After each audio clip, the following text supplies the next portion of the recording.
नमस्कार, मैं हूं डॉक्टर वंदना पांडे। पिछले 2 वीडियोज़ से मैं लगातार वास्तु के ऊपर चर्चा कर रही हूं। अभी तक मैंने नॉर्थ डायरेक्शन और ईस्ट डायरेक्शन के बारे में काफ़ी कुछ बता दिया है कि क्या होना चाहिए, क्या नहीं होना चाहिए। उसी के साथ साथ आज मैं वेस्ट डायरेक्शन पे चर्चा करने वाली हूँ, यानी कि पश्चिम दिशा के बारे में आज मैं बताने वाली हूँ कि पश्चिम दिशा में क्या होना चाहिए, क्या नहीं होना चाहिए आपके घर में, आपके वास्तु में। और साथ ही साथ अगर कोई दोष है तो बिना तोड़ फोड़ किए उसका सरल निवारण क्या हो सकता है, इसके बारे में आज मैं बात करूँगी। तो सबसे पहले तो अगर आपने अभी तक से मेरा चैनल सब्सक्राइब नहीं किया है तो फटाफट मेरे चैनल को सब्सक्राइब कर लीजिए, साथ ही साथ लाइक और शेयर भी कर दीजिए। शुरुआत करती हूँ आज के इस वीडियो का। पश्चिम दिशा जो होता है वो कहीं ना कहीं जब सूर्य उदय होती है तो वो पूर्व दिशा से होती है और पश्चिम दिशा में जाकर के सूर्यास्त हो जाता है। तो कह सकते हैं कि पूर्व दिशा जहाँ की प्रकाश को दर्शाता है, वहीं पश्चिम दिशा जो है अंधकार को ले आता है। सूर्य उदय होता है पूर्व दिशा से और अस्त होता है जाकर के पश्चिम में, यानी कि अंधकार छा जाता है जाकर के पश्चिम दिशा में। इस दिशा के जो स्वामी हैं वो हैं वरुण देव। वरुण देव जो हैं नदियाँ, समुद्र और अंधकार के देवता हैं। शनि महाराज भी इस दिशा में ख़ास महत्व रखते हैं क्योंकि ये उनकी भी दिशा मानी गई है। इस दिशा में शनि महाराज जो हैं वही प्रतिनिधित्व करते हैं। शनि इस दिशा के देवता हैं।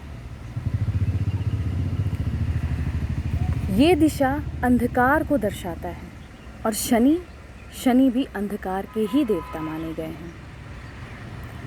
इसीलिए ज़्यादातर अगर गलत काम आपने देखे होंगे होते हैं तो वो अक्सर रात में ही होते हैं। रात में हम सोते भी हैं। शनि, खराब शनि शरीर में आलस्य बढ़ा देता है। शनि के कारण ही व्यक्ति जो है भोग विलास और इन सारी चीज़ों में लिप्त हो जाता है और आलसी बन जाता है। शनि जो है इमोशन लेस बनाता है। शनि के कारण डिप्रेशन आता है। शनि के कारण ही बुढ़ापा भी माना गया है। बुढ़ापे का प्रतिनिधित्व शनि महाराज ही करते हैं।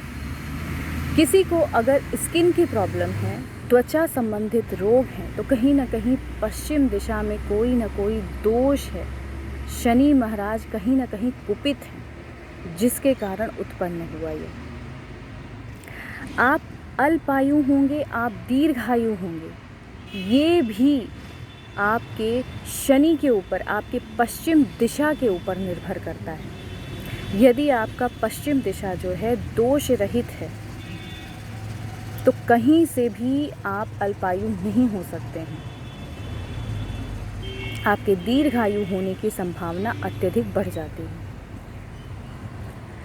तो जानते हैं इस दिशा में ऐसा क्या करना चाहिए हमें और ऐसा क्या नहीं करना चाहिए, उसके बारे में समझते हैं। इस डायरेक्शन में क्या होना चाहिए, सबसे पहले ये समझ लेते हैं। तो इस डायरेक्शन में ओवरहेड टैंक आप बनवा सकते हैं, लेकिन अंडरग्राउंड वाटर रखने का स्पेस नहीं बनवाना चाहिए। ये जगह जो है थोड़ी सी ऊंची ही रखनी चाहिए। ये डायरेक्शन नीचा नहीं होना चाहिए। ये डायरेक्शन बंद होना चाहिए। ये डायरेक्शन जितना बंद रहेगा उतना ज़्यादा अच्छा है, क्योंकि हमारे घर में जो है नेगेटिविटी नहीं प्रवेश कर पाएगी। ये दिशा जो है नेगेटिविटी का है। सूर्य अस्त हो जाते हैं इस दिशा में। इस डायरेक्शन में स्टोर रूम होना बहुत अच्छा होता है, क्योंकि स्टोर रूम में हम मैक्सिमम अपने घर की भारी भरकम चीज़ें रखते हैं, है ना, ज़्यादा सामान रखते हैं। तो ये डायरेक्शन भरा भरा रखने से ज़्यादा अच्छा होता है। तो ये डायरेक्शन जो है स्टोर रूम के लिए बहुत अच्छा है। ये डायरेक्शन डाइनिंग रूम के लिए बहुत अच्छा है। अन्न भंडार इस डायरेक्शन के लिए बहुत अच्छा है। अगर वाहन रखने की कोई डायरेक्शन है तो वो है वेस्ट डायरेक्शन, क्योंकि ये शनिदेव जो है इस डायरेक्शन का प्रतिनिधित्व करते हैं। तो वाहन क्या है? वाहन है शुक्र, और शनि और शुक्र में मैत्री है, जिस कारण ये डायरेक्शन सबसे ज़्यादा उपयुक्त है वाहन रखने के लिए। अगर आपके घर में कोई विवाह योग्य कन्या है जिसका कि विवाह में अति विलंब हो रहा है, तो उसका कमरा अगर इस डायरेक्शन में बनवा देते हैं आप, तो विवाह योग्य जल्दी शुरू हो जाएंगे। इस डायरेक्शन में पेइंग गेस्ट को रखना चाहिए, इससे किराएदार की चिक चिक नहीं होती है और किराएदार आप जब चाहे तब आप खाली भी करवा सकते हैं। पश्चिम दिशा में रखे गए किराएदार कभी भी तंग नहीं करते हैं। बाकी दक्षिण दिशा में कभी भी किराएदार नहीं रखना चाहिए, क्योंकि दक्षिण दिशा में अगर आपने किराएदार रख दिया तो आपको तंग तो करेगा ही करेगा, हो सकता है कब्ज़ा भी कर ले। तो ये डायरेक्शन जो है किराएदार रखने के लिए सबसे उपयुक्त मानी गई है। गेस्ट रूम बनाने के लिए भी ये डायरेक्शन सबसे उपयुक्त मानी गई है। अब बात कर लेते हैं क्या नहीं होना चाहिए इस डायरेक्शन में। इस डायरेक्शन में छोटे बच्चों का कमरा नहीं होना चाहिए, इससे उनका मन अशांत होता है, इसलिए इस डायरेक्शन में छोटे बच्चों का कमरा नहीं होना चाहिए। इस डायरेक्शन में बिजली का मीटर नहीं होना चाहिए, अग्नि का कोई सामान नहीं होना चाहिए। शनि देव जो है ठंडे ग्रह हैं, तो ठंडे और गर्म का कोई कॉम्बिनेशन नहीं, तो आग इस डायरेक्शन में बिल्कुल नहीं होना चाहिए। बिजली का मीटर, फ्रिज, ये सब नहीं रखना चाहिए। इस डायरेक्शन में घर का जो मेन मुखिया है उसका भी बेडरूम इस डायरेक्शन में नहीं होना चाहिए। घर के मेन मालिक का जो कमरा है वो हमेशा दक्षिण दिशा में होना चाहिए, पश्चिम दिशा में नहीं होना चाहिए। पूजा स्थान भी इस डायरेक्शन में अवॉइड करना चाहिए।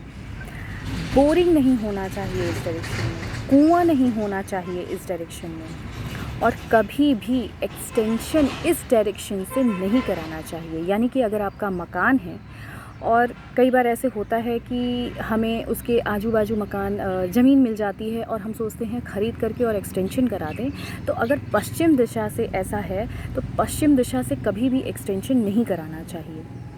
अगर बहुत ज़रूरी है तो बीच में एक आध दीवार लगा करके फिर आप आगे कंस्ट्रक्शन करवा सकते हैं, लेकिन उसके साथ साथ एक्सटेंशन कभी नहीं कराना चाहिए। ये कहीं ना कहीं प्रगति, उन्नति को जो है ख़राब करता है, पैसे को प्रभावित करता है। इस दिशा में बालकनी भी इतनी शुभ नहीं मानी गई है। इस दिशा में सर रख करके भी नहीं सोना चाहिए, क्योंकि हमेशा एनर्जी का जो फ्लो है ईस्ट टू वेस्ट होता है, ना कि वेस्ट टू ईस्ट। तो इस डायरेक्शन में सर रख करके भी कभी नहीं सोना चाहिए। इस डायरेक्शन में खाना हो सके तो अवॉइड करना चाहिए, किचन भी नहीं रखना चाहिए। और इस दिशा में अगर आपने बेसमेंट बनवा दिया तो लगातार आपकी आर्थिक स्थिति जो है ख़राब होती जाएगी, क्योंकि ये स्थान नीचा नहीं करना चाहिए। इस डायरेक्शन में अगर नीचा आपने कर दिया तो अपयश का भी सामना करना पड़ सकता है। तो ये मैंने बता दिया कि क्या होना चाहिए और क्या नहीं होना चाहिए इस डायरेक्शन में।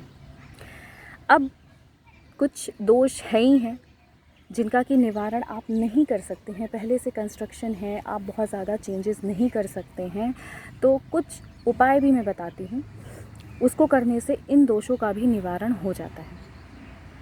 तो सबसे पहले तो शनि का दान जितना हो सके उतना करना चाहिए। पश्चिम दिशा में छत पर एक पीले रंग का अगर आप ध्वज लगाते हैं तो इससे भी समस्या का निवारण हो जाता है।